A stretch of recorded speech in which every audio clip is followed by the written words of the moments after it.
It's my pleasure to share this first panel of this second day of our workshop.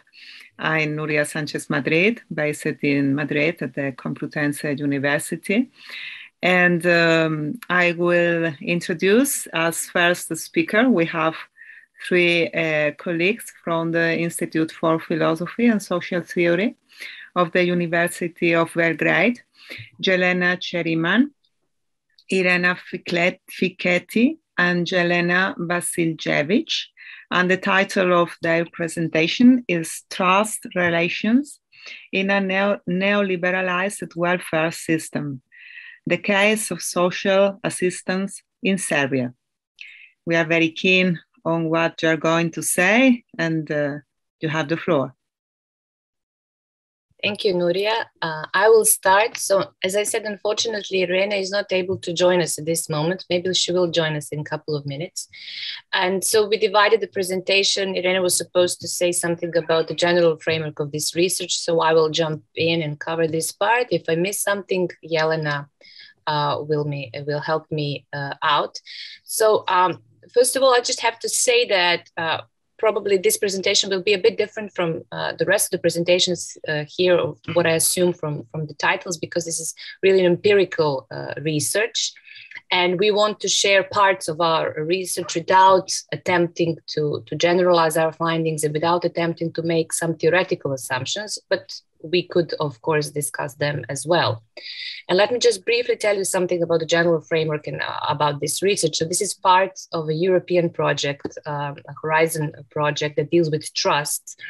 And trust is an acronym of enlightened trust. So this, we're trying to, based on our different empirical findings, to promote new forms of enlightened trust in democratic governments and governance. And this is a really interdisciplinary project covering 7 countries in Europe. And we are trying to look at the ways trust relations are being built and the ways trust and distrust are being formed in society, in different spheres of society. And so we are looking through different working packages at very different situations and social relations where trust is being built or ruined, and what are the functions of trust and distrust in these social relations. So, for example, in this working package whose results we're going to present with, we explored trust relations between social workers and those who work at the social centers and users of the benefits, or clients, as if they're called in some countries. In Serbia, they're called users of social services.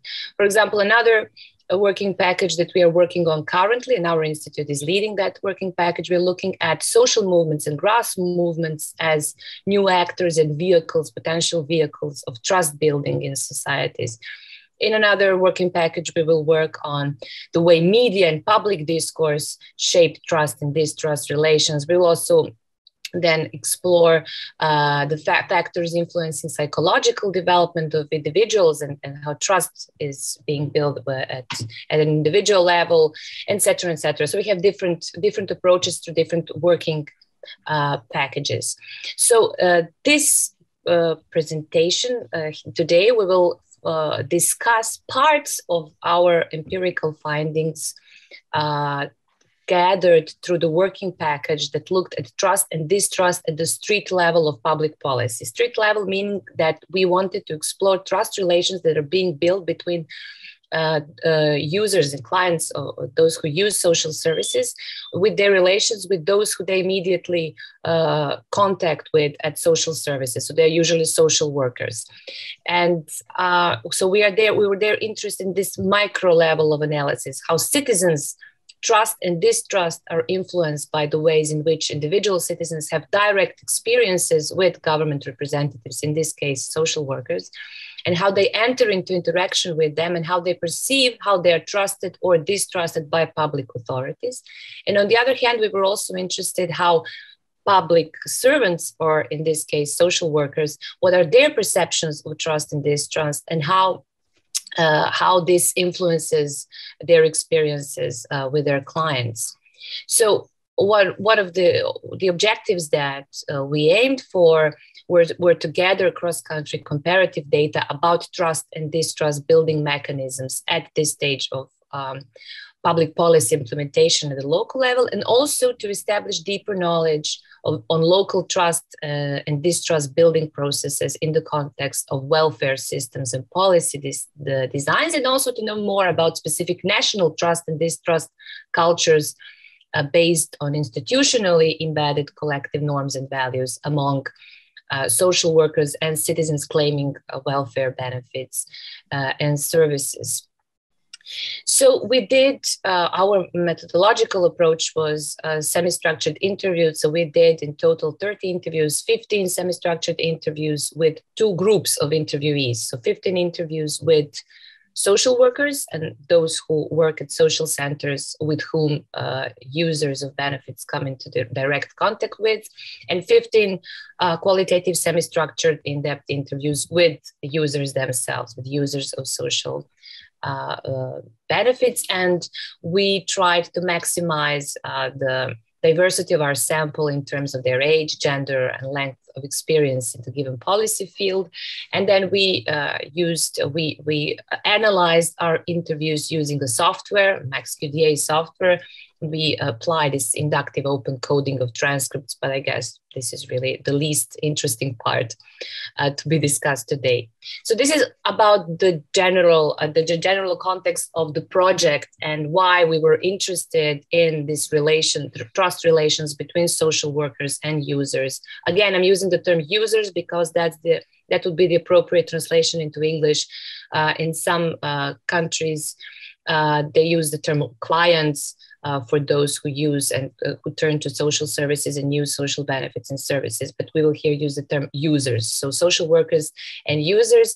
And we were interested how they build a trust relation, how their trust relations is built. And today we will talk about findings that relate to the users aspect of. So we will analyze interviews and we will give some findings that stem from the analysis of interviews with the users, not with the providers of social assistance. So Jelena, please, if I missed something, jump in. Okay, that would be it, yeah.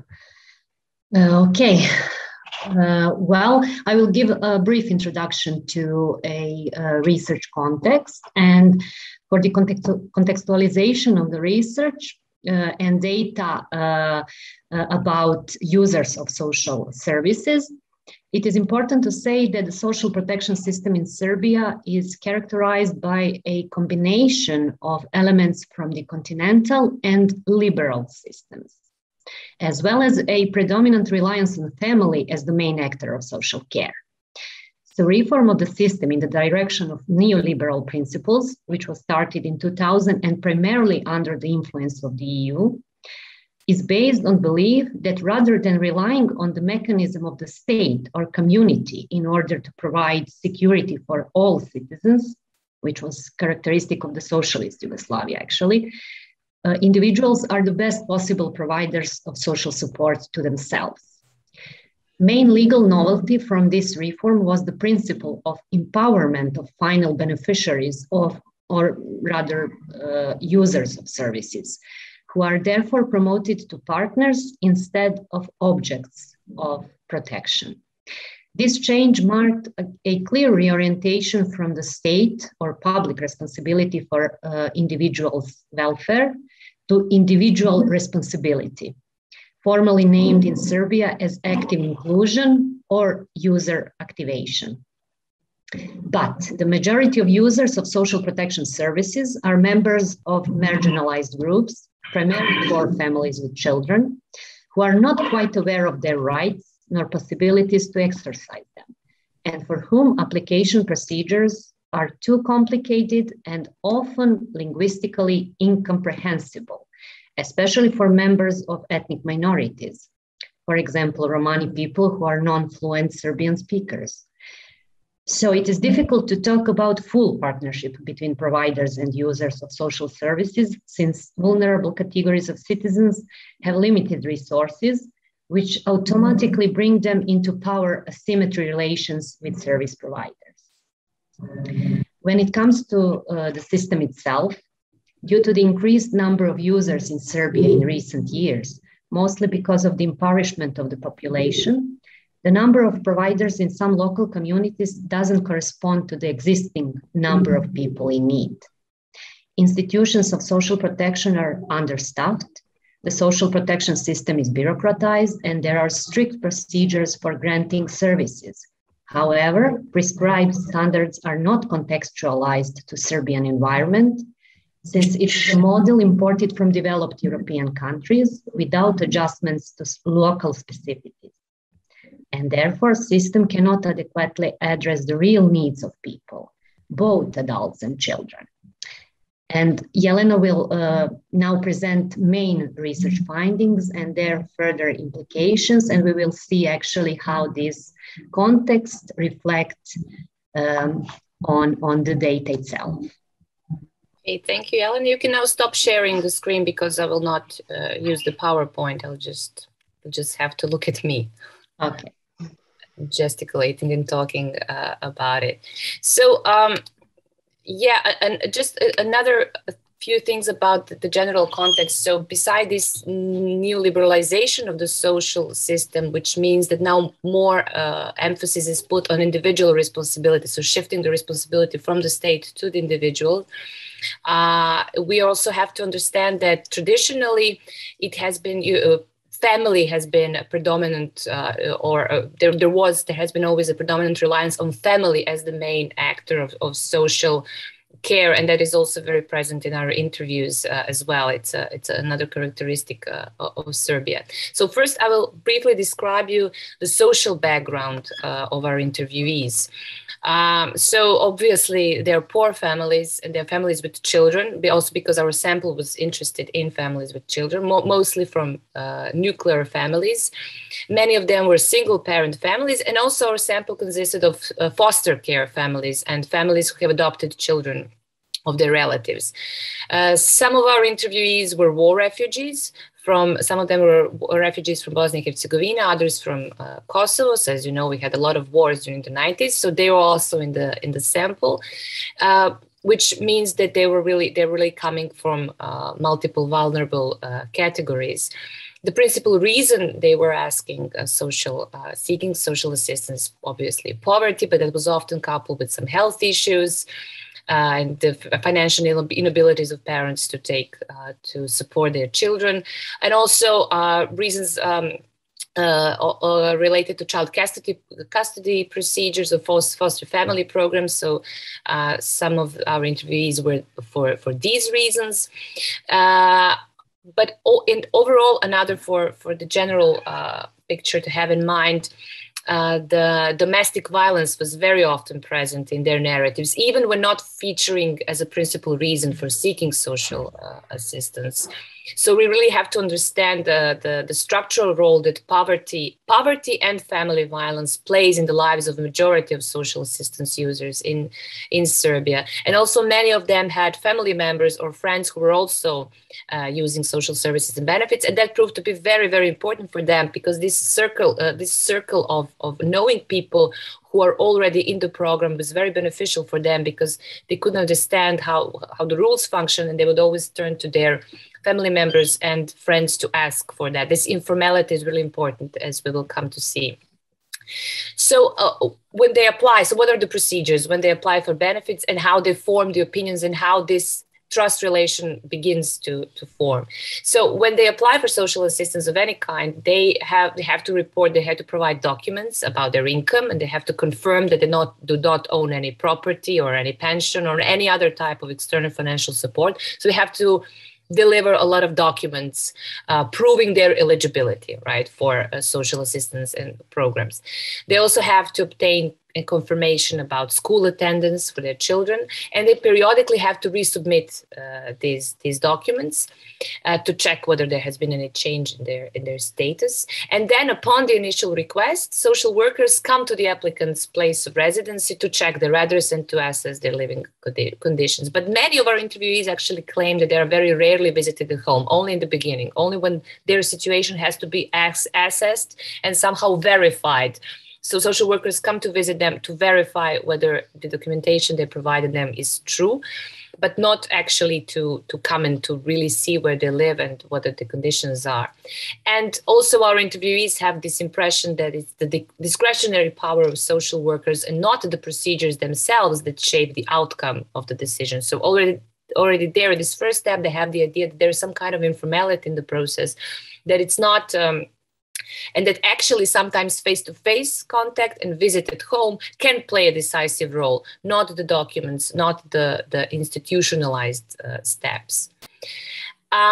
Then depicting the atmosphere of this first contact, when interviewees come to visit their social workers for the first time, minority of them were satisfied with the ways they were treated, but others and majority claimed that they felt very uncomfortable, as if under suspicion, not treated with dignity. And that was, again, especially the case with Roma families, as Jelena pointed out. And some of them explicitly claimed that they faced racism, and they faced questions like, why do you have to have so many children? Why don't you find a job? And something like that. Most importantly, perhaps, many of our interviewees are not at all or not fully aware of the types of mutual rights and obligations. And they don't really understand what is the procedure and what are the rights they're entitled to. Many of them do not possess any signed papers. And they also claim that apart from this initial request for social assistance, they did not have to sign any additional papers following the approval of assistance. And the paperwork of these citizens, in their words, is kept in their social workers' offices, which is against the rules. And social workers claimed the opposite. So they would claim that papers are with the clients, and clients said that they do not own any paper. So the interviewees are not aware of the types of agreements they have. So they don't know what the conditions are and whether there is an action plan related to their case, etc. Most of the interviewees so said that they do not understand the rules determining, for example, the amount of help they will receive, and hence they do not see the whole process as transparent. And sometimes it is only after they have already applied for a specific kind of benefit that they learn that they're actually entitled to additional benefits, for example, as well. And they usually learn them outside of the social assistance through families and through family and friends. As I said, it's very important that they always consult those who are already in the system. And some citizens experience discontinuation of social assistance for failing to submit the necessary documents on time, mostly because they don't know that they have to resubmit them on time. So we misunderstood the procedure. Also, when asked to assess social workers and how they work, users and our interviewees had the impression that social workers are overburdened with bureaucracy, and that sometimes leads to the mismanagement of cases, so that they have to pay too much attention to paperwork and forms, and they have too little time to talk and listen to users. And this sometimes overlaps with the perception that designated social workers actually have to listen to their bosses and to do what their superiors tell them to do. So there's this idea that decisions are actually taken somewhere else, not with the designated social worker. Also, oftentimes they reproach social workers for not having enough understanding of their peculiar situations, for not being sensitive and kind enough, for not showing genuine interest. Now, this is really important, and I will come to this now. Because now the crucial moment is how they assess the trust relations with social workers. There's the overwhelming perceptions that social workers do not call frequently enough, do not insist on regular meetings, and that these meetings take place only when papers have to be resubmitted. On the contrary, when in those cases when some of our interviewees describe the relationship with social workers in positive terms, that is when they actually describe concrete personality of workers. So you would usually hear when they generally assess the situation, they have negative tones, but when they have a good relationship with social worker, it's the personality of the social worker. So they would say things like, I do not trust the system, I do not trust others, but I trust her, I trust this particular woman. So it would be very personal. Or they would say, oh, they're usually slow, not interested enough, but this particular woman, because it's mostly women working in the social system, she's wonderful, and something like that. So when they would describe an example of a good relationship or a good practice, it would always be very, very personal. Mostly social workers are described as not kind enough, not providing enough of opportunity for applicants to tell their stories in detail. And sometimes this is accompanied with an observation that social workers actually are overburdened with the work and paperwork. And when this would improve, that would be over time. So when you can notice an improvement, that would mean that over time they would kind of learn that things can actually get better.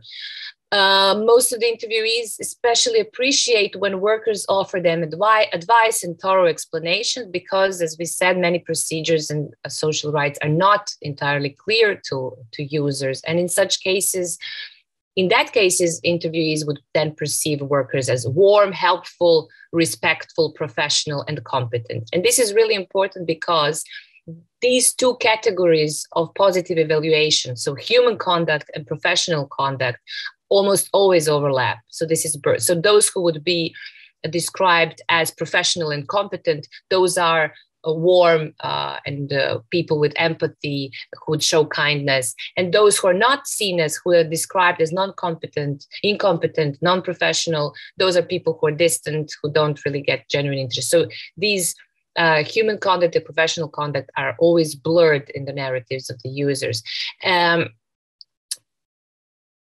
Also, when asked how they define trust relations and what is trust to them, our interviewees would most commonly define it as trustfulness, openness, mutuality, and cooperation. And I would say that mutuality featured most often, as they really appreciate trust as a relation of symmetry. So they reported that the feeling of trust is developed when they have an open and transparent conversation with their social workers, and also when they feel that the promises have been delivered.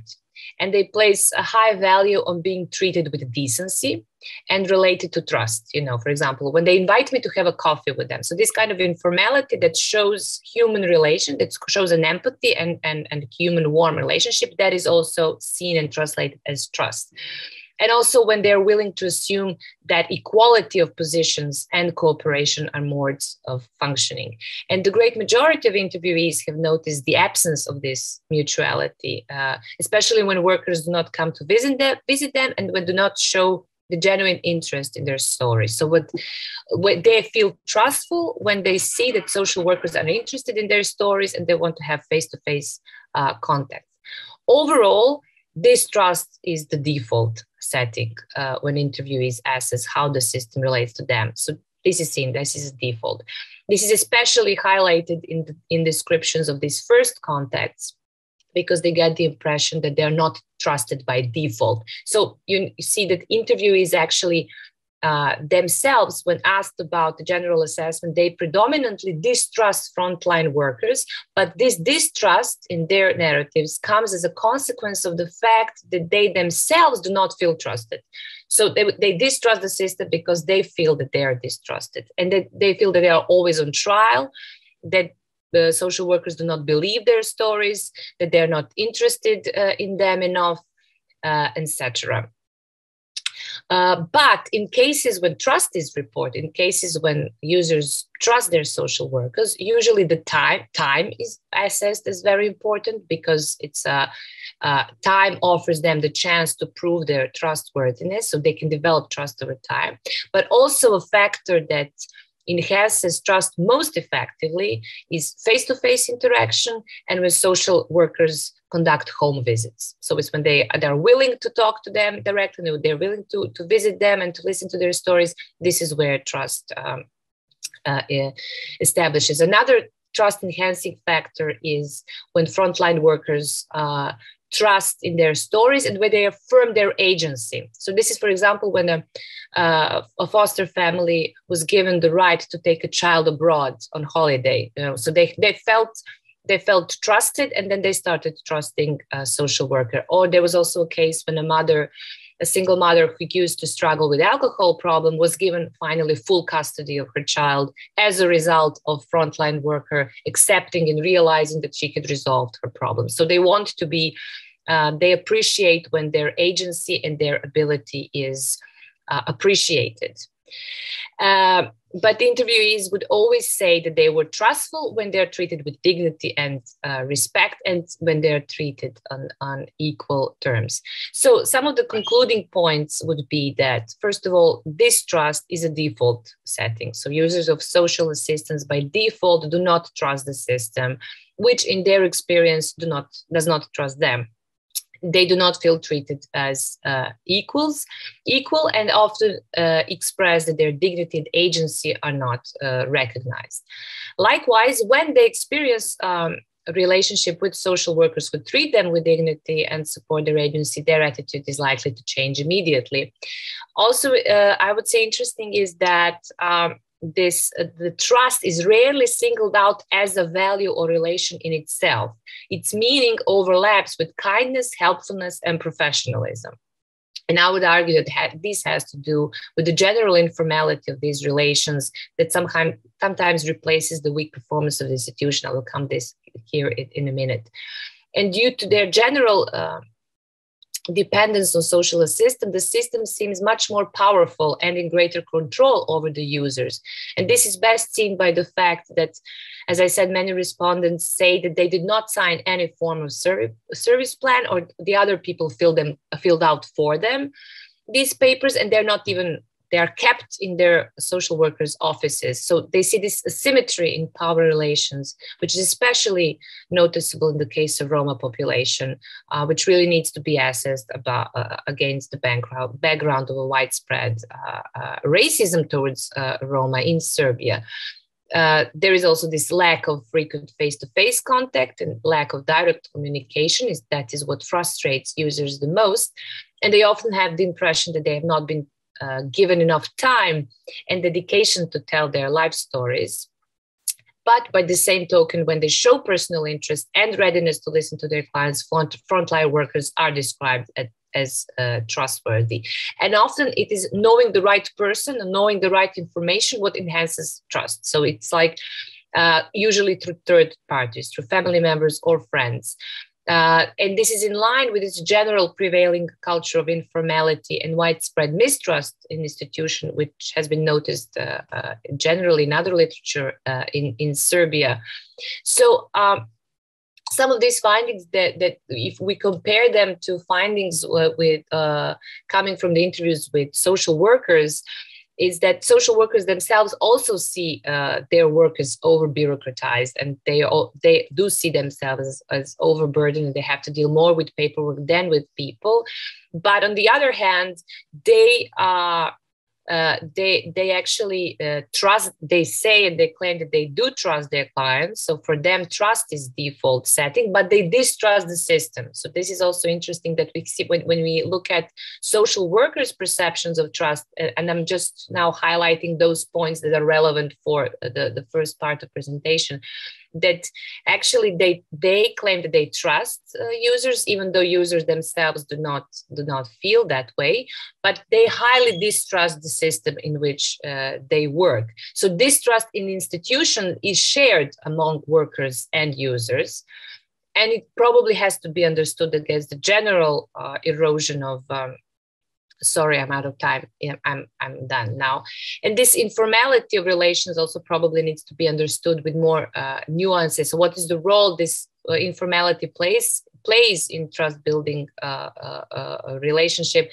Many times in parts of Southeast Europe, in Eastern Europe, this informality is interpreted as a form of corruption, but there's also growing literature criticizing this approach, claiming that informality of relations very often steps in to make up for the weak performances of institutions.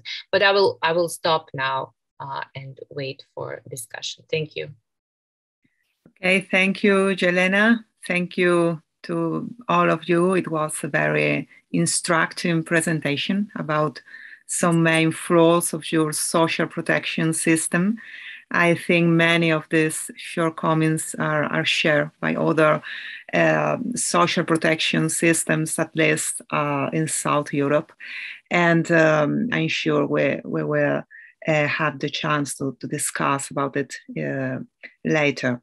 Now I would like to introduce to you a colleague from my faculty, from the Faculty of Philosophy of the University Complutense of Madrid, and also a colleague from the research group GINEDIS, Clara Ramas, San Miguel. The title of her presentation will be Politics of Resentment and the Collapse of Trust in Late Modernity. The floor is yours, Clara. Thank you very much, Nuria. Thank you, Nuria and Adriana, for the invitation and for organizing and hosting this workshop. So I'm really pleased to meet you all again. Okay, so the title of my presentation, as Nuria just said, is Politics of Resentment and the Collapse of Trust in Late Modernity. And I will develop this topic following the concept of trust in Hegel, the philosopher, and a couple of his scholars. And also I will follow some thoughts by contemporary philosopher Wendy Brown. Okay, so in 2090, the pragmatist philosopher Robert Brandom published an impressive study entitled Spirit of Trust, a reading of Hegel's phenomenology, on which he had worked for almost 30 years. With almost 900 pages and approaching the topics at the core of Hegel's phenomenology from a pragmatist perspective, this work should count as Brandom's most significant contribution to contemporary philosophy.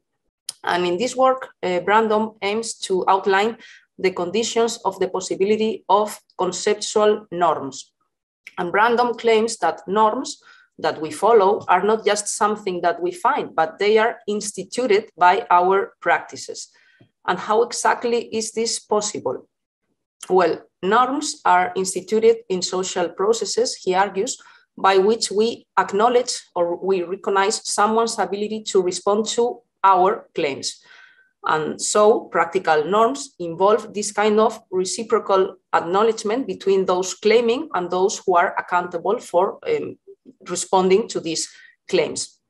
So this process, in Brandom's view, also requires some attitude of forgiveness and confession towards our past history, where we construct in an unfinished process our own norms, and we assume our failures in the past, and we contribute to build up, so to say, a collective world of normative contents.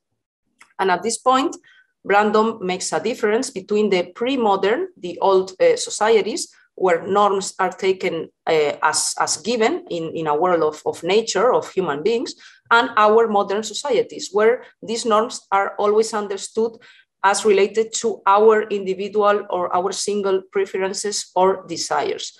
So in our modern societies, there is always the potential emerging of some kind of alienation or separation between these norms, the normative contents, and our individual single preferences or desire.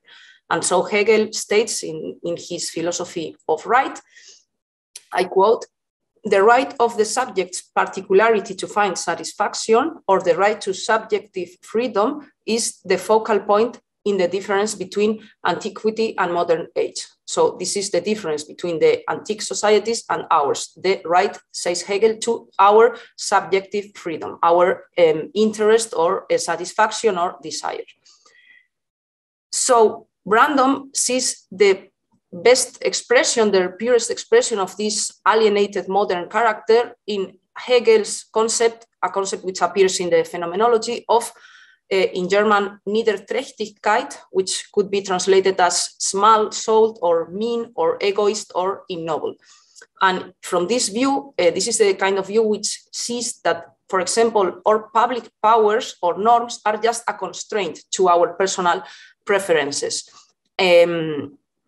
So this is like a kind of selfish approach, only with interest to our own desires, which always regards every common norm and every welfare of the others as some limitation to our own individual freedom.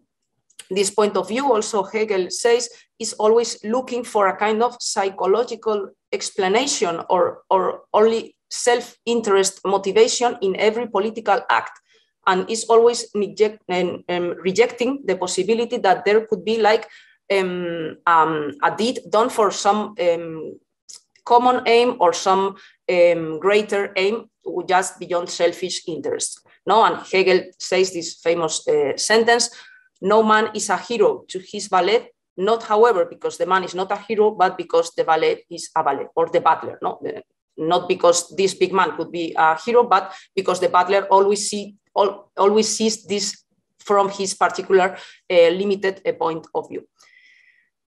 And so, starting from here, Brandom means that in the future society, which we should thrive to bring about, we should be able to bring what he calls the age of trust, overcoming this kind of modern alienation or tendency to self-interest and individual interest, which is also characteristic of liberalism. No? Brandom thinks that we can arrive to what he calls an age of trust.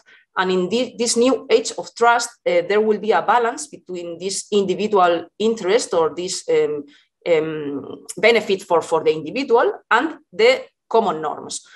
And so we will be able, Brandom claims, to enable a community based on these attitudes of confession and forgiveness to the other and recognition to the other. Brandom proposes to take Hegel's definition of the term trust, Vertrauen, to describe this kind of relation. I read the definition of trust by Hegel. "Whomsoever I trust, his certainty of himself is for me the certainty of myself.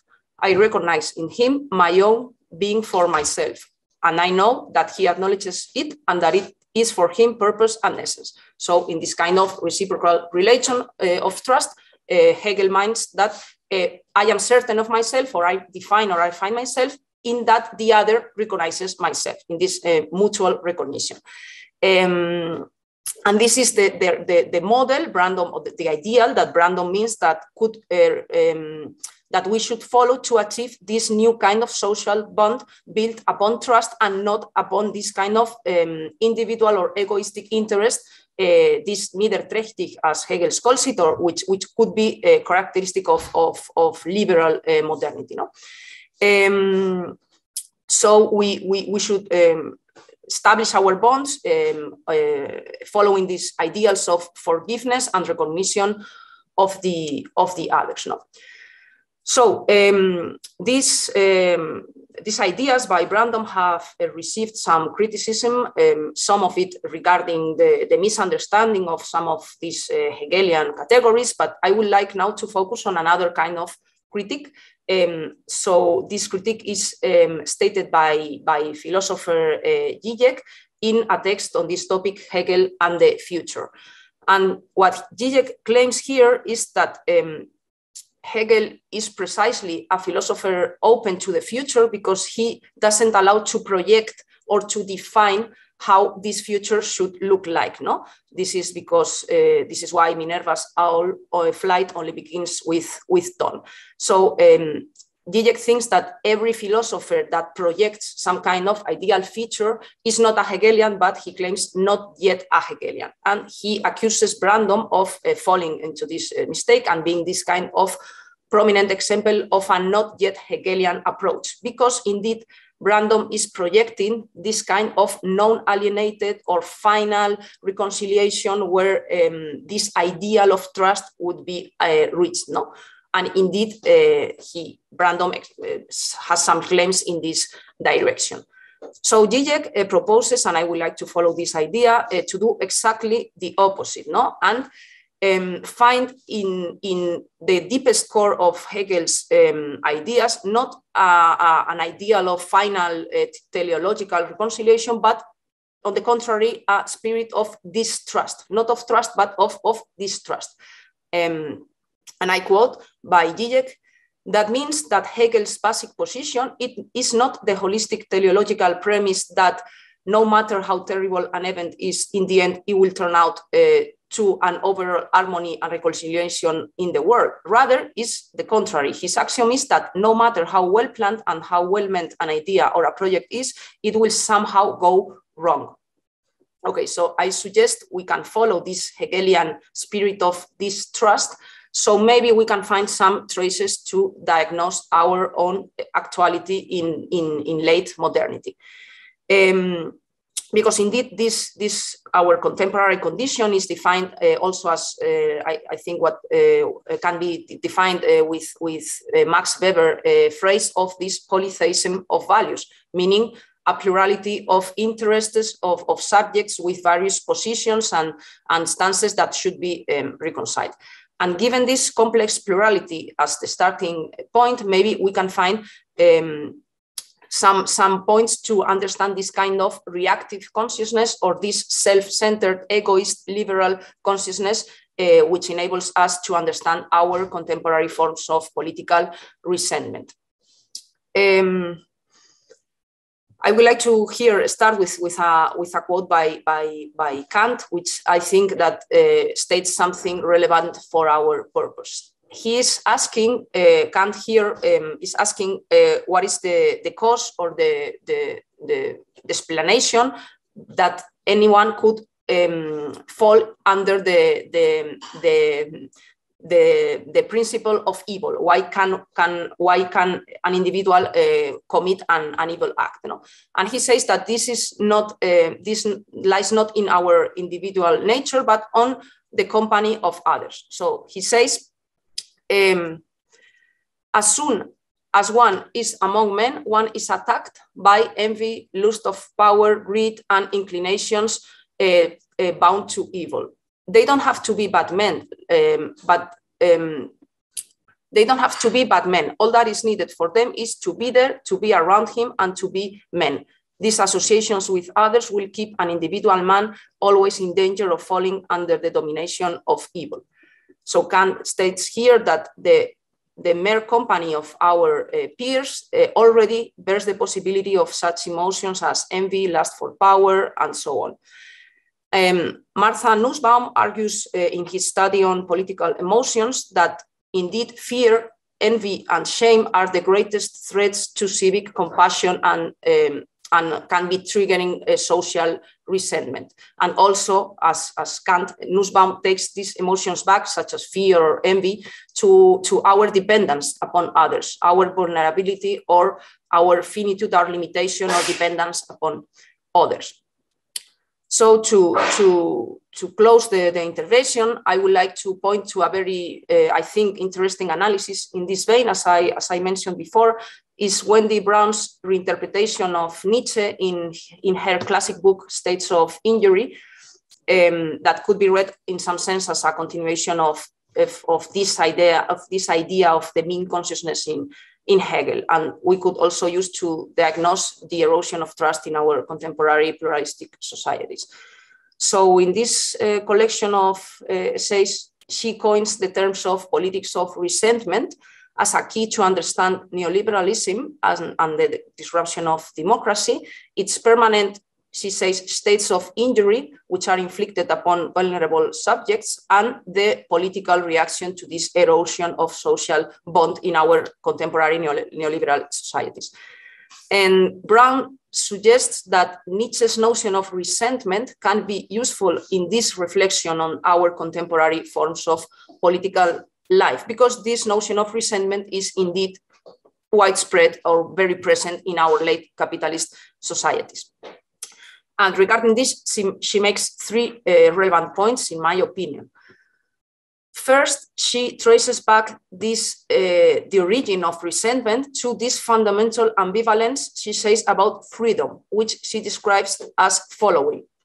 The pursuit of political freedom is necessarily ambivalent because it is at odds with security, stability, protection, and irresponsibility, because it requires that we surrender the conservative pleasures of familiarity, insularity, and routine, for invest in a more open horizon of possibility and sustained willingness to risk identity, collective and individual.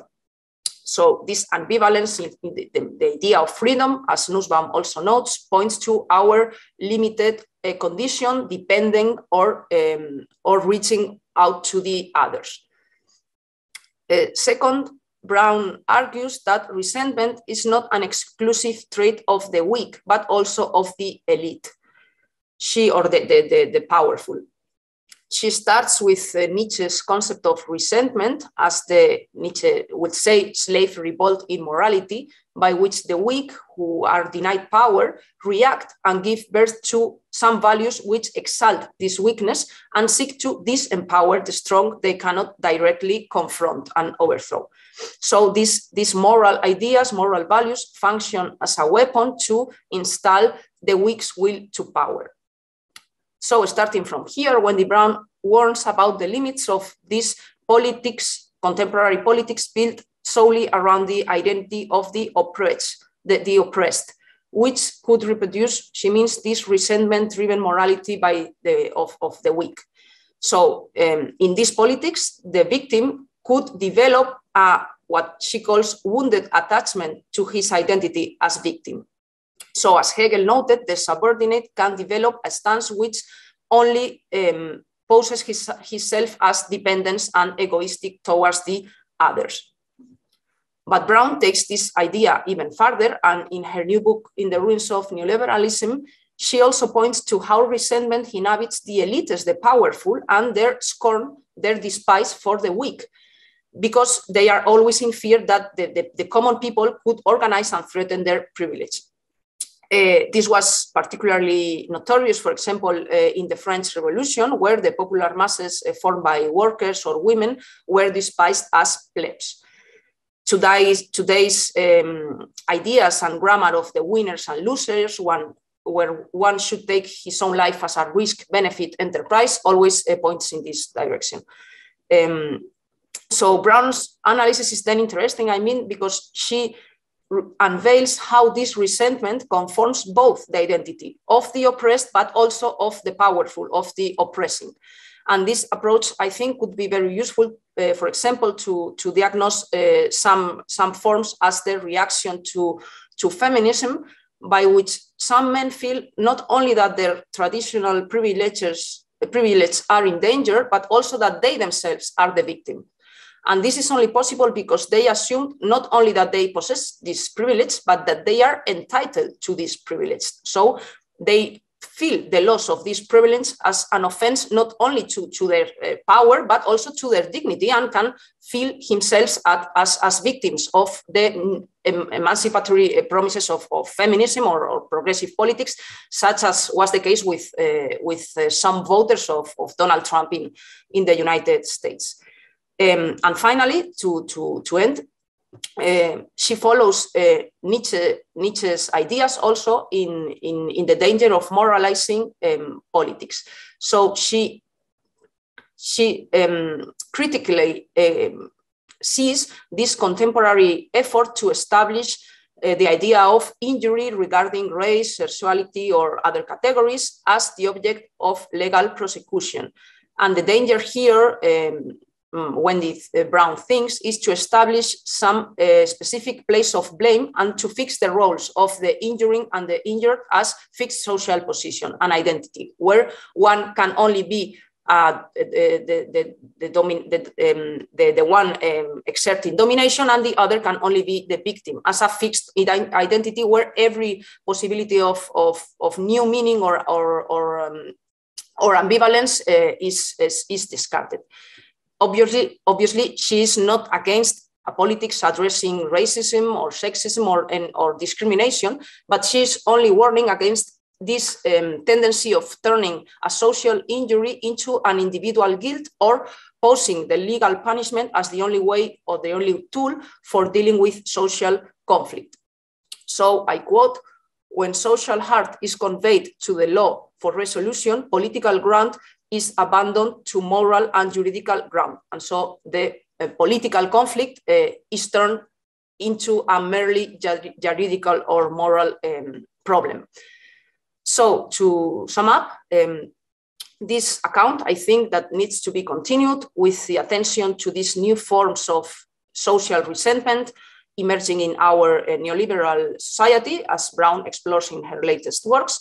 And only then, starting from this context threatened by distrust and resentment, maybe we can attain a ground to think the possibility of restoring the bonds of trust and reciprocal recognition. Thank you very much.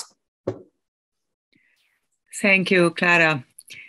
Thank you. It was very, very insightful, very interesting, your presentation from a Hegelian point of view. I think Hegel overflies many of the presentations in the workshop.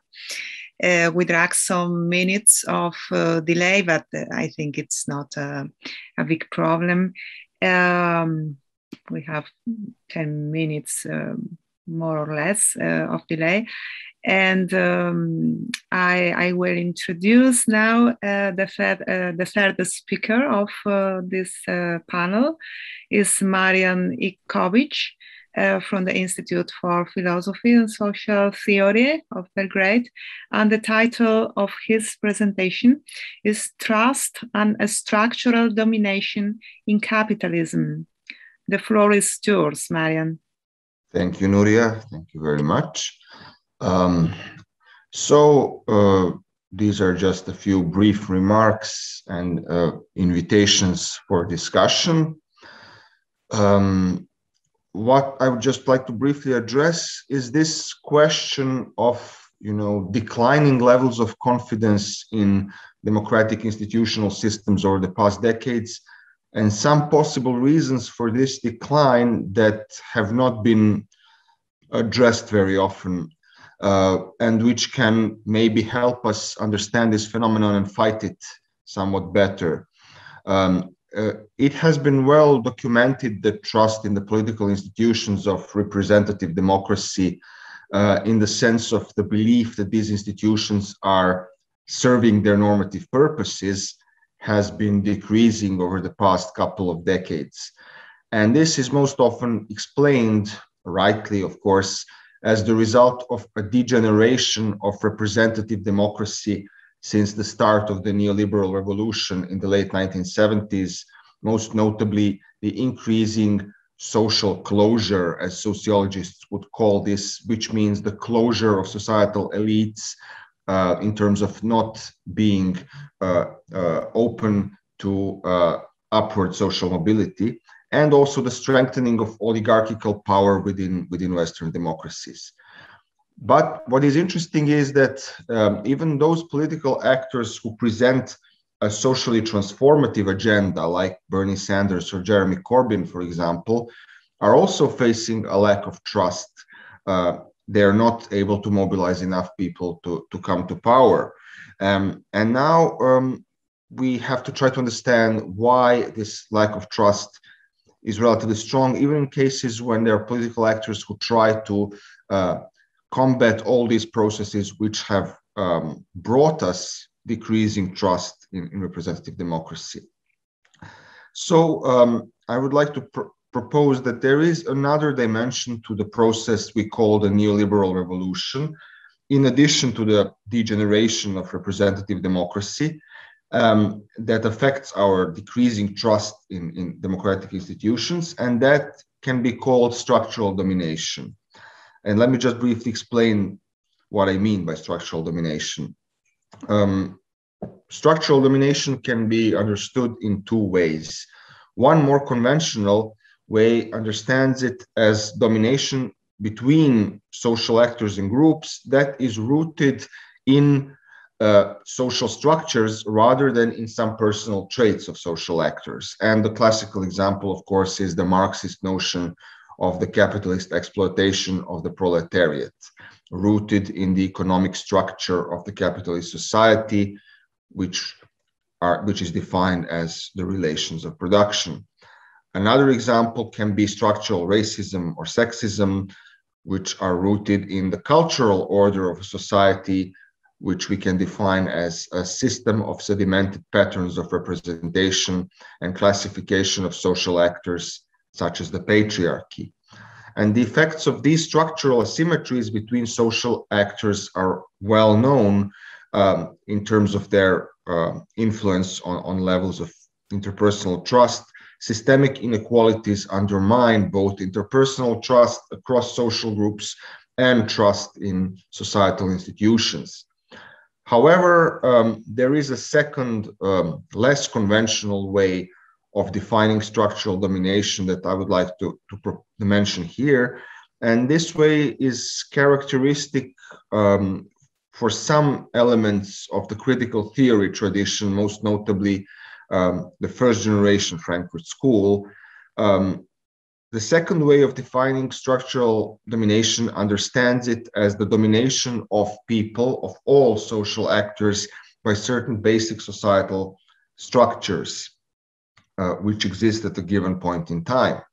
And the structure that the members of the Frankfurt School, such as Adorno and Horkheimer, but also Alfred Sohn-Rethel, have in mind is, of course, the commodity form, a social form that is established through the generalized monetary economic exchange in society once markets become the dominant institutions of economic interaction, which takes place over a long period of time, but we can say that somewhere from 16th century onward, we have something called a generalized market society, which then evolves into the capitalist society. So critical theory makes one important departure from traditional Marxism in this respect, namely it does away with the famous base superstructure model of society, and it grants the relations of production, above all the market economy, a fundamental role in the shaping of social reality, rather than the forces of production in terms of technological advances. And then structural domination means that the gradual generalization of the commodity form, which is especially has been accelerated in what they call late capitalism of the 20th century, or monopoly capitalism. This process of the generalization of the commodity form gradually solidifies certain patterns of human subjectivation, which critical theory sums up under the term instrumental reason. But authors such as Adorno also use the term thought as a system and thought as identity. And this is a complex and somewhat ambiguous notion, but basically it means that we come to relate to the world in terms of our capacity to subsume reality under conceptual schemes which allow us to handle this reality in ways that are maximizing our chances of collective self-preservation. This would be basically the notion of instrumental reason, and it is tied to the objective process of commodification, which, so to say, operates behind our backs, because we engage in economic interactions with the aim of satisfying our personal needs, but we are thus contributing to conditions of our own subjectivation, because this process of exchange, of market exchange, gets introverted, as for example, Sohn-Rethel would say, into forms of thought and forms of cultural patterns that relate our intersubjective classifications and representations.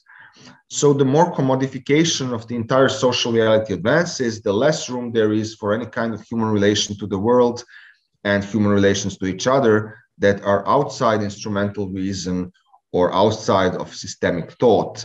And of course, critical theory primarily means of forms of thinking and relating to each other, such as mimetic rationality, which is not instrumental in nature.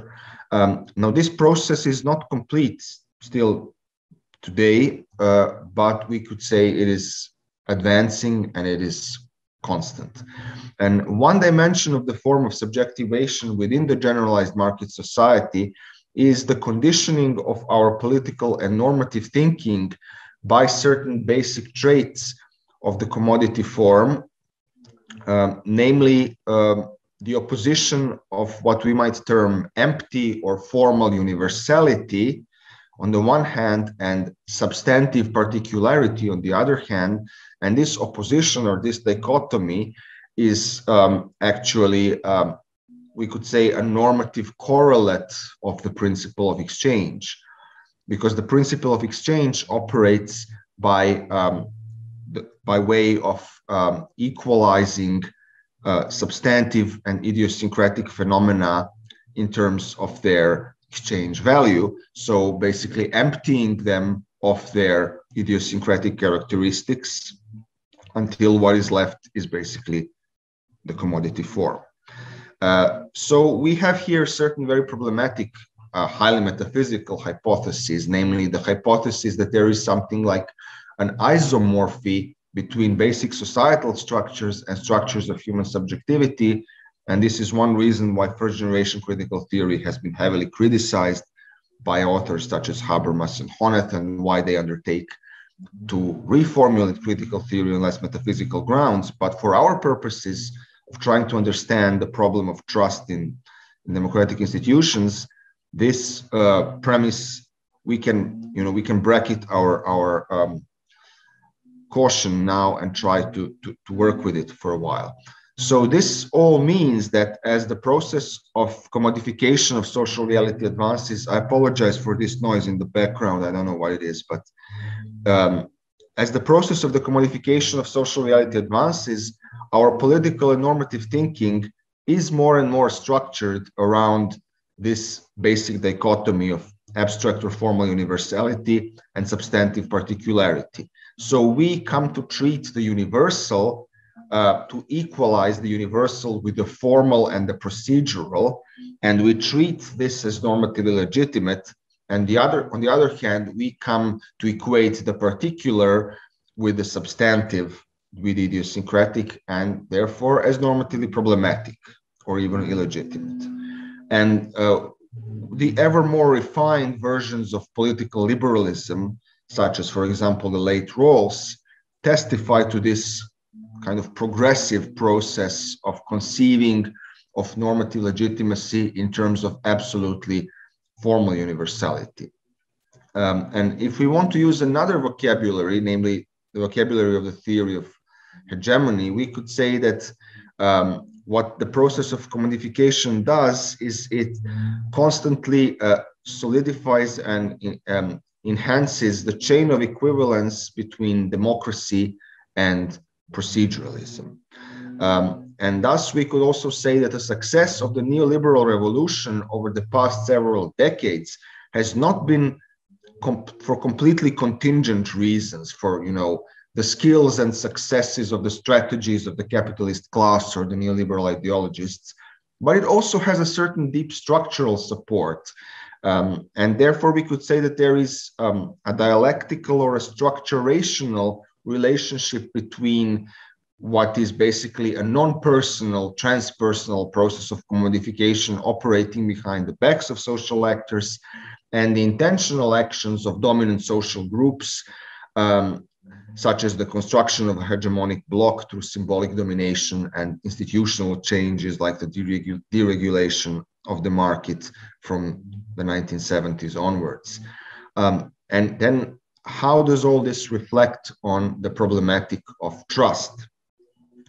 Well, structural domination in the form of progressive commodification definitely has a multidimensional effect on relations of trust.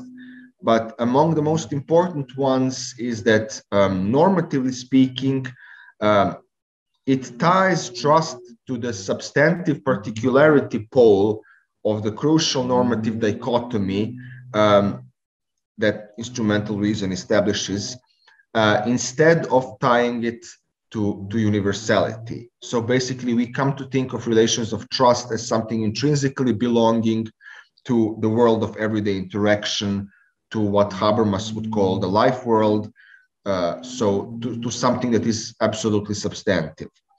And then universality, on the other hand, is associated with procedural justice, and therefore with procedures that are supposed to counteract the general untrustworthiness of persons, let's say juridical, bureaucratic, democratic, institutional procedures, etc.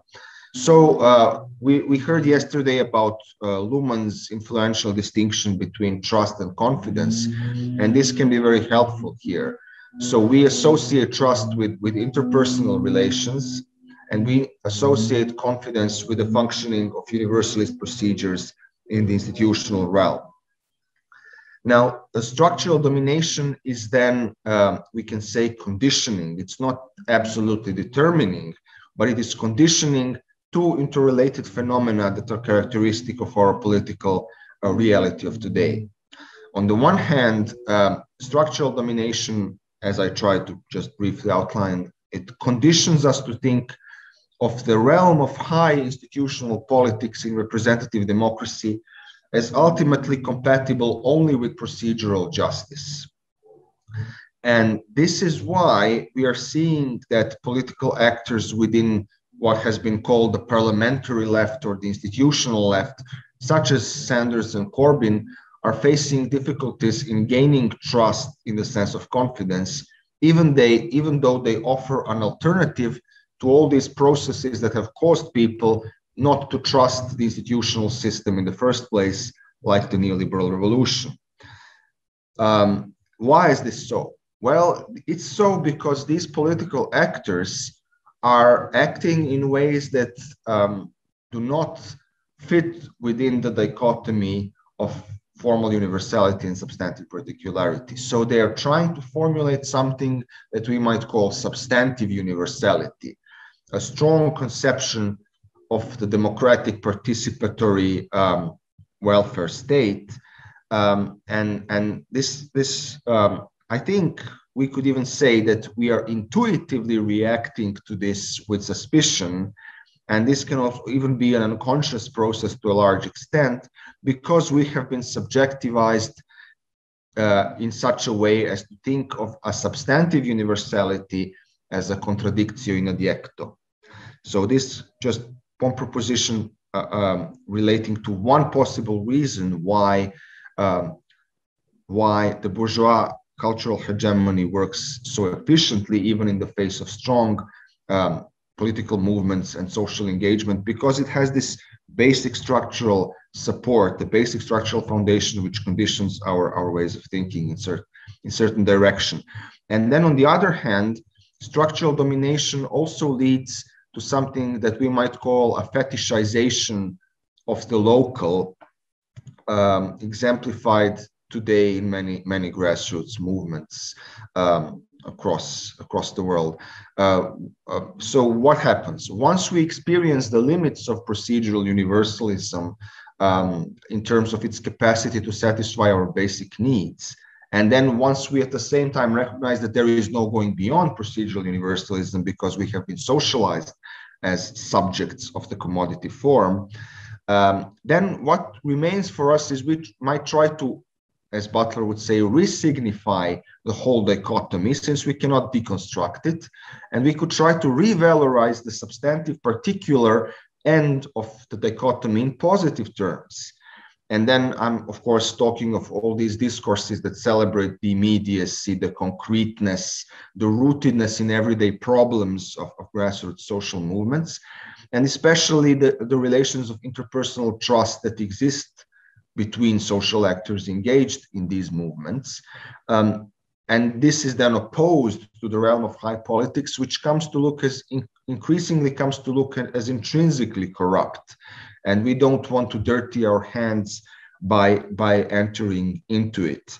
So we finally then come to think of building a better society in terms of an inductive process, something we might call an inductive way of building democracy, which means a gradual generalization of those relations that we establish within the movements themselves, until we somehow finally manage to institutionalize them. So create institutions which would be isomorphic to these interpersonal relations. Now, this is problematic for various reasons, even though there's nothing wrong with it inherently, but it is problematic in strategic terms for several reasons, and I don't want to go into details, but let's say that the basic problem is that this kind of resignification is just the flip side of the universal particular dichotomy that the advanced market society postulates and that we interiorize. So we are still subjected to structural domination, which intrinsically strengthens processes of building bourgeois cultural hegemony. And basically, we do not aim to transform macrostructural institutions which provide frameworks for our everyday interaction to a large extent. If we have labor laws which are very neoliberal and which require people to work 12 hours a day, 6 days a week, will they have the energy and motivation to engage in these political movements? So basically, those movements will not be able to mobilize enough people if they do not aim for macrostructural transformation. It's a kind of a vicious circle. So how do we break out of it? Well, we need to engage in forms of action, forms of engagement that can subvert the very dichotomy itself, the universal particular dichotomy. And this, I would suggest, can only be done in an indirect way. You can only approach structural domination in an indirect way. And most efficiently, you can do it by resisting further commodification through everyday struggles. So to the extent that we are still capable of not being totally determined in our actions by the logic of subjectivation that exists in the market society, in the commodified society, we should engage in fighting for the decommodification of social spheres such as education, housing, or healthcare. And the great thing about this fight is it has two dimensions. One is, of course, the normative dimension, is that we are fighting for social justice. But then there is the second, we could even say implicit dimension, which is we are also fighting against the deep-seated forces of our own subjectivation, or rather against their further advance. So we will then become somewhat more capable of also trusting real political alternatives which aim at macrostructural transformation as a result of these struggles, which open up, the domain of structural domination from the outside, from the more superficial layers of social action, such as everyday interaction. Thanks very much. Thank you, Marjan, for this very stimulating paper presentation about how to grapple with this capitalist domination. I think the three presentations display some common points that could enliven the discussion. Now we have, according to the scheduled time, 30 minutes discussion. If you raise your hands, I could easily give you the floor.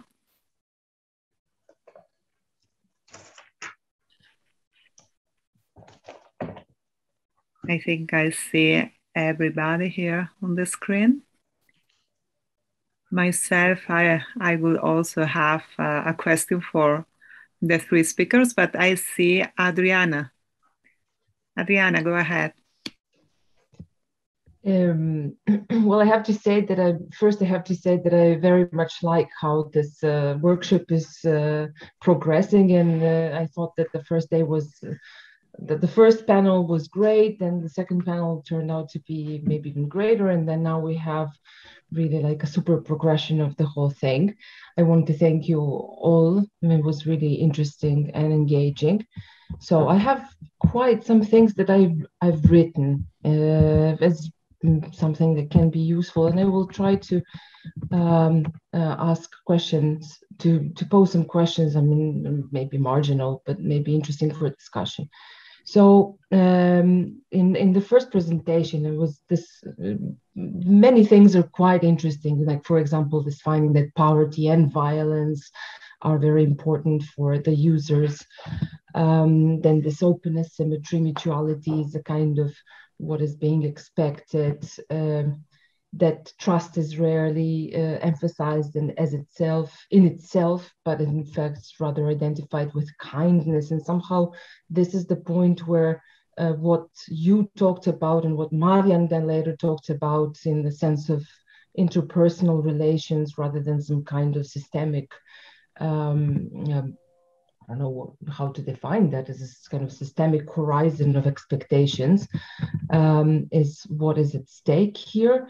I also liked this, what Jelena at the very end mentioned, how informality was always critiqued as corruption, but now there are critiques of that criticism, that informality in fact appears as important where the system is crumbling. And I guess that we can then probably also relate that, and I would like to hear what you think about that, if we can relate that to what you started with, that we I mean, when the neoliberalization started in Serbia with the emphasis on individual, in fact, what was very much removed was the family. So also family was patching up the lack or not the full presence of the system, so to say.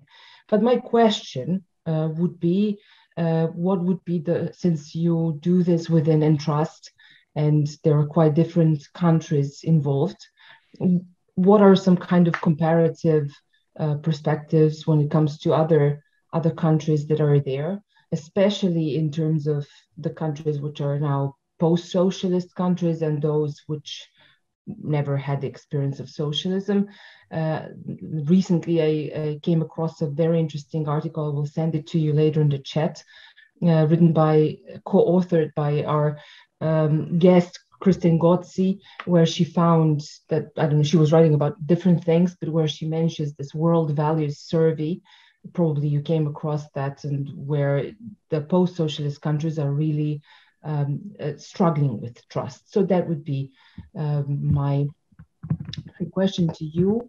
Now to Clara, I've also very much liked your presentation, and in fact I wanted to ask you, I was thinking while you were presenting how, before you gave us the definition of trust in Hegel, I was thinking how trust is in fact very similar to, it turned out that I was on a good intuition, that trust was very similar to the encounter of the two self-consciousnesses, which then just devour one another. In fact, they stop devouring one another when one of them realizes that life is more important and that they should stop at the domination rather than at mutual annihilation. But it's interesting how, in fact, now at that moment, with the definition of trust, this mutuality, this mutual recognition is just a higher level. And then I was thinking about what you gave us with Žižek and his spirit of distrust, and to what extent that in fact stays with some kind of selfishness. I mean, to what extent that I recognize you, you recognize me, then we have the trust relationship between one another instead of annihilation. Is that selfish, or is there, and then now this again resounds with what Marjan was saying at the end of his presentation, or is there a way for us to, from that, establish a kind of a universal horizon? So that would be, I don't know, let's say that's a question. And with Marjan, I mean, this is this is a topic that Marjan is elaborating for a long time, and during his talk, I was really waiting for a moment to say, and what is to be done. But Marjan this time very clearly gave us that horizon as well. Although I would like to ask, I really appreciated this this explanation of progressive commodification and how we, in the end, need to work against progressive commodification. I very much agree with that idea. The only question with which I want to finish this long talk of mine to Marjan would be how we do that, in the sense of, are we doing that individually, or are we doing that within some kind of as some kind of entity or rather group, or are we doing that in the street, like demonstrations in the street, or are we doing that through some kind of institution, or how? So I'm precisely now referring to your last sentences, where you say that what is to be done is to engage in action that can subvert the dichotomy itself by resisting further commodification through everyday struggles. Who is struggling in everyday struggles? That would be the question. Thank you very much.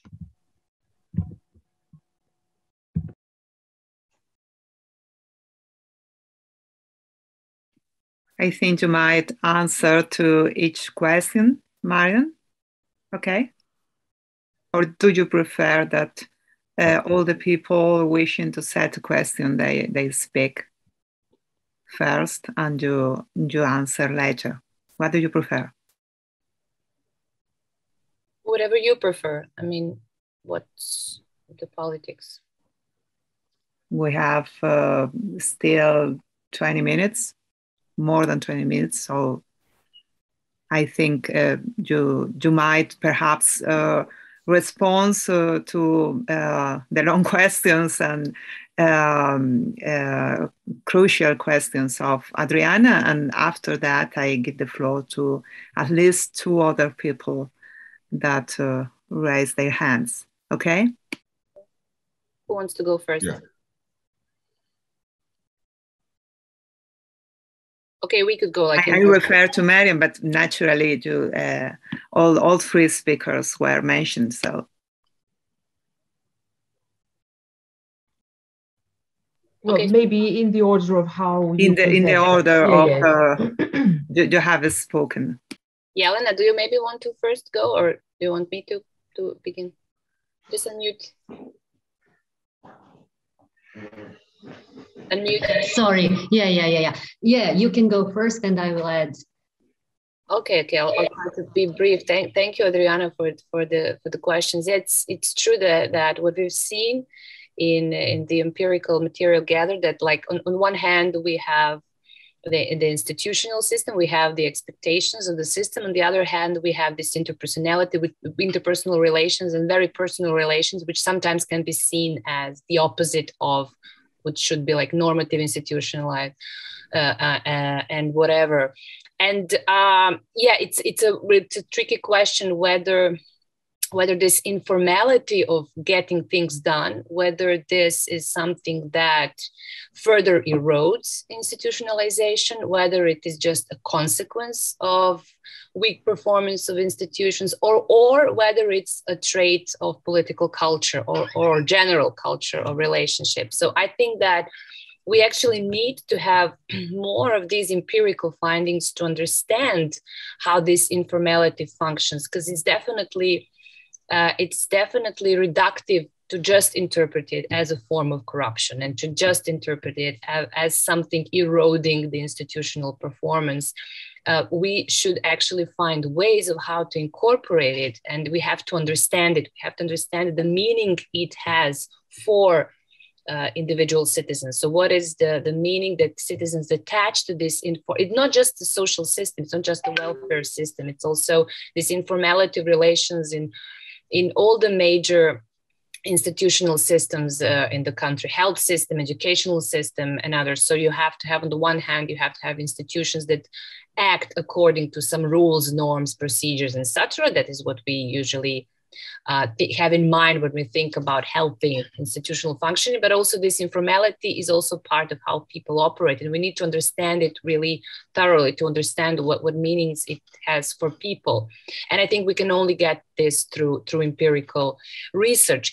Regarding post-socialist countries, apart from Serbia, Poland and Czech Republic are also part of this project. And they have, of course, have this post-socialist legacy. Unlike in the Czech Republic, what is the trait we share with Poland is state capture. And this is what we know from the general political situation, right? But from what I remember, we were the only country when we could observe very high mistrust of social workers in their own system. So that's something that Jelena maybe can correct me, but it's not something that we've seen in any of the other countries, that workers themselves perceive their institution as captured. Maybe they did not use those words, but they were referred to nepotism, to political clientelism, to the fact that main political party control the institution. And that is something that we see in Serbia much more than I don't think we've seen that in the Czech Republic or in Poland. So it's not, I wouldn't say that has to do with the fact that we are a post-socialist country. I think we have to treat it as a really as a consequence of the current political situation. So that would be another, one overgeneralization that sometimes scholars have when they have in mind Southeastern Europe or Eastern Europe or post-socialist country. One overgeneralization and stereotypization is that informality equals corruption. So that another one would be that state capture mechanisms and the different ways in which state capture takes place has to do with somehow with post-socialist legacy or whatever. I think that it actually has to do with neoliberal transformations and current political transformations our government is going through, our societies are going to, has to do much more with this so-called transition and the way the narrative of transition has been captured more than with a post-socialist legacy. I would say that what we have from the legacy of socialism and our post-socialist conditions could be read in the ways that users, clients still have expectations from the institutions and from the state to kind of be the main actor in resolving a problem. And I don't mean that in a critical way necessarily. I think that this is something that this shift towards individualized responsibilization, which is the consequence of neoliberalization, is something that is producing the most negative effects. And I think that we really need to understand it comprehensively, not just through political analysis and social analysis, but also through these micro-narratives. Then we can really see what are the effects of these processes on those who work within the system, on those who are supposed to implement those new policies. So we have that the implementations comes on the macro level. So we have on the policy levels, you have it, but what does it mean for those who actually work, for those who have to conduct those policies? And they are still embedded in the old thinking. They still don't understand, and they're not really told how to implement it on a day-to-day level. And of course, a completely new level of misapprehension is noticed and is noticeable among the citizens who actually ask for those assistance and those help. So I think that in a way we really should of course be mindful of the general geopolitical context, like Serbia being a post-socialist country, but also being a post-conflict country, and also being a post-partition country. But on the other hand, we also have to have in mind specificities, current specificities, which are not shared with other post-socialist countries. So I don't know if I answered your question, but it's just what I had in mind when you asked the question. Mm-hmm. If I may add something to this, well, despite significant differences between countries in this project, well, there are quite interesting similarities between them. Well, for example, personal relations between citizens and social workers are in general rather based on some trust in all countries in this project, whereas simultaneously users' attitudes towards the social assistance system is rather based on distrust. That is a very commonplace in all countries included, and clients or users trust in social workers and distrust in institutions is based on the perception that Jelena also spoke about, that the social assistance system is not transparent, has too much power, monitor of the services is unjust, and as described, trust between providers and users is based on personal contacts. And regarding Adriana's question about family and its core role in this system, functional relation between not trusting the institutional system and trusting the good caseworker or social worker was particularly salient in contexts shaped by a strong familialism, not post-socialist countries or something else, but in those countries that have a strong heritage of family playing main role in social systems. For example, Italy, Greece, Poland even, and Serbia. And our interviewees low levels of trust in the state in the first place and politics run parallel to recognizing private, individual, and close relations as the baseline of trust. In those cases, social assistance users seems to prefer or actively looked for family-like relations with caseworkers. And what's interesting is that this trust between social workers and users, these personal relations, doesn't correspond with trust in institutions. It's actually interesting that upscaling trust from the individual level to the institutional level is absent. More trust in a caseworker does not translate into more trust in a social assistance system. And that can be very valuable, actually, data when we speak about trust in our countries and trust in institutions and democratic processes in general.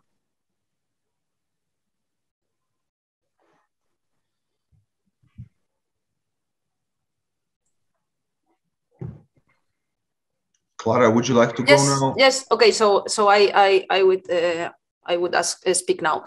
So thank you for the question, Adriana.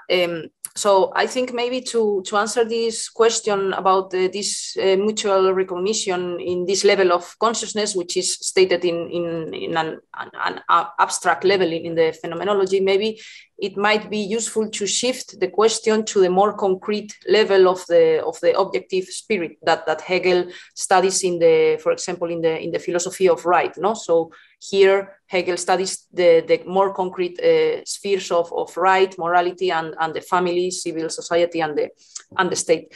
And I think that here Hegel is very aware that the relations in this level of civil society are indeed driven by this egoist interest, but also here at this level of civil society, Hegel finds some traces of moral universal duty. For example, when he speaks about the duty to overcome the threat of extreme poverty, which is threatening the physical life of the individuals, no? Or the possibility of a form of association, which he calls a corporation, and some people have understood it as some kind of proto-trade union, no? Or at least some kind of common association. Or not forget, we should also not forget that for Hegel, activities with such emancipatory or value or character of freedom as for example, the idea of education exist in this place of social society and not in the state. So I think that Hegel already at this level of the social society sphere finds, besides this market logic, this individualistic logic, also some traces of universality and morality at this level of social society. And of course, the question which here remains open and which also Marx tried to answer, of course, is up to what point the universal logic of the state can overcome this gap or this abstract universal form of the commodity, which, as Marjan explained so well, very much indeed determines the agency and the reach of political action. And we are all aware of these limitations of institutional action, no? as Marjan was explaining. And for Marx, the precondition of this common, not selfish, universal action would be the abolition of the commodity form itself. And maybe we are a bit far from this. So we still have these questions open. I don't have an answer. I can add some other questions, like what forms of political action and agency besides the institutional politics remain open in this context of the abstract commodified relations? Or how far can, for example, social movements go to establish new bonds or forms of trust besides or beyond this institutional limited politics? And these new social bonds or forms of trust, also we could ask, is this a continuation of the modern universal idea of enlightenment, or is it something else? So I don't know, these are like open questions, but maybe our previous discussion on the thought of Judith Butler maybe shed some light here, but thank you for the question. I can only add some further questions to it, but thank you.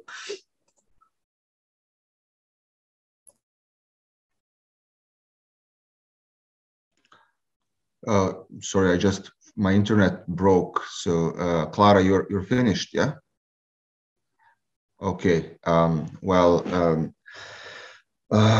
yes, that's the crucial question. How do we engage? And I understand it exactly in this kind of strategic sense. How do we engage? When it comes to who engages, well, we already have quite a few instances of engagement against commodification taking place around the world. We have it here in Serbia as well, people fighting for against evictions, people fighting for, against the privatization of public space. We don't have enough of it, I think, within the academia and the education sphere. It's our responsibility, our guilt, I would say. We are not fighting against the commodification of education enough. Here in Serbia, not at all, I would say. And we need to do that more. But then when it comes to not just to who engages, but how do we engage, that's the really interesting question, because a lot of these instances of engagement are suffering from some problems. I try to hint at it in the talk. Basically, what they do wrong sometimes is either this fetishization of the local and the grassroots level without aspirations toward macrostructural transformation, which then gets caught up in some kind of a vicious circle. But then the other problem is also mobilizing people. How do we mobilize broader societal strata? And this is something which also, once again, where an opening might be created if we understand the logic of structural domination. Now, I mentioned about, how we have come to a certain point, I would say, since the 2008 financial crisis, where people have, people of all kind of ideological backgrounds and social status have started to realize the limits of one end of the fundamental dichotomy that I mentioned, namely the procedural universalist end of this dichotomy, how it cannot bring about the well-being and the realization of our fundamental needs. And then what happens is we try to re-signify the other end, the particular end, in positive terms. Now, this plays into the hand of the right wing, of course, and it can be understood as one reason for the great success of right-wing populism over the past decade, that it also has a kind of anchoring in basic societal structures. However, it also provides an opening because it is a shared intuition that both the left and the right people inclining towards both the left and the right have a shared intuition that we have reached a certain limit when it comes to procedural universalism. And this can be exploited for purposes of mobilizing all kinds of people, including those who are now inclining towards right-wing populism. And how do we do that? Well, then we have to adjust our engagement so that it is not highly ideologically articulated, so that it is not epistemologically authoritarian. We have to approach those people as equals. We have to approach them as engaged actors, we as engaged actors, not as theorists, and work with them to articulate this intuition. And that's how we will broaden the struggles against commodification and win people over from right-wing populism to the left. If we acknowledge this kind of common intuition that we share, okay, I don't want to take up any more time. Okay, you consume almost all the time we had for the discussion, but I saw other two hands raised from Clara Navarro and Ivković. We have 10 minutes more or less. Try to summarize as you can your questions and answers. So I will only pose one question, and it will be very quick. My question is for Marjan. I'm just wondering if you have read Postone and his insights about the axis of time in the transformation of society and the possibility of social change, and what are your thoughts about him? That's it. No, I haven't read that. I've read Time, Labor, and Social Domination, but I will definitely read that. Thanks a lot.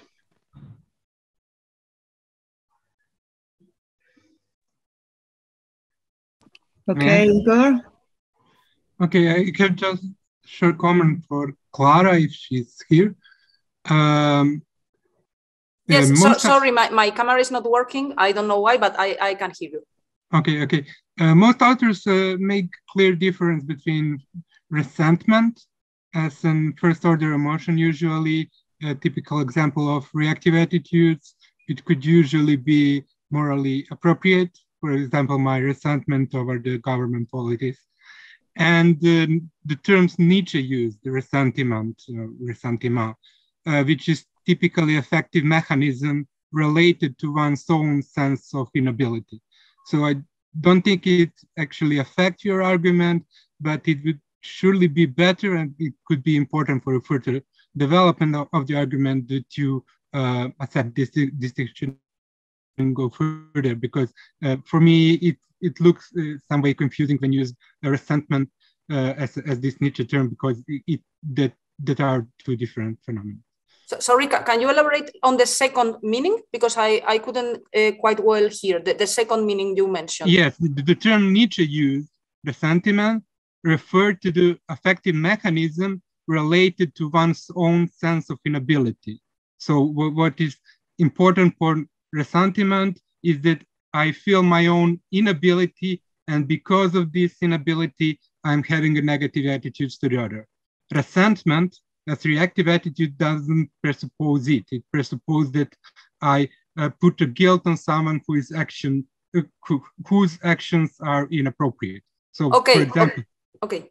Yes, I understand. Thank you for. I will note this and I will check this, because I believe the sense I gave to the term comes from Wendy Brown when reading Nietzsche, and I think she uses this first word, but more in the second meaning that you gave, that the negative affection towards the other with the origin in my own weakness or incapability. But I will check these two terms and I will take it into consideration. Thank you. Okay, if we don't have more questions, our time was completely consumed. And thank you to all the speakers for these very stimulating presentations, and also for the very interesting questions you said in the discussion. Now we go to the break, and we see each other at 11:45 if we follow the schedule. Okay. See you. Thank you very much. Bye-bye.